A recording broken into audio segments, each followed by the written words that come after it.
Mga kapuso, inirereklamo ng ilang residente ang tambak ng mga basura sa gilid ng kalsada sa Barangay Anulid, Mangaldan, Pangasinan.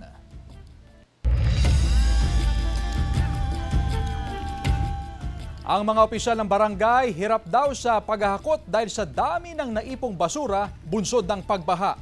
Ang detalye sa report ni Jasmine Gabriel Galban. Ilang araw nang nakatambak ang mga basurang ito sa gilid ng kalsada sa bahagi ng Purok 4, Barangay Anolid, Mangaldan, Pangasinan. Bukod sa tambak ng basura, meron pang ibang basura na nakasabit sa sanga ng halaman. Hindi nahakot lahat. Pero pag Friday siguro, mahakot na lahat yan, malinis na. Perwisyo na para sa ilang residente ang mga tambak ng mga basura.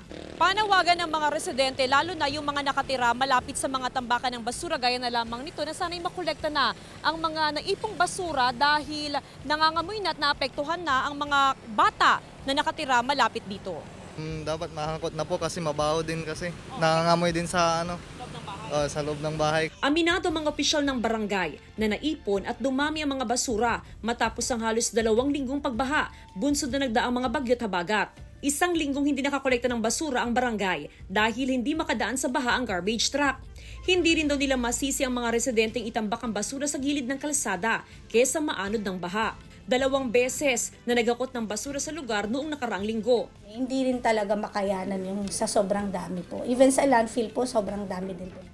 Samantala, pinag-aaralan ng mga opisyal ng barangay na magkaroon ng garbage collection area para hindi nakakalat at nakatambak ang mga basura sa gilid ng kalsada. At ngayong maayos ng panahon, panawagan ng barangay sa mga residente na ilabas lang ang mga naipong basura sa mismong araw ng garbage collection. Kasama si Henry Duminsil, Jasmine Gabriel Galban, 1 North Central Luzon.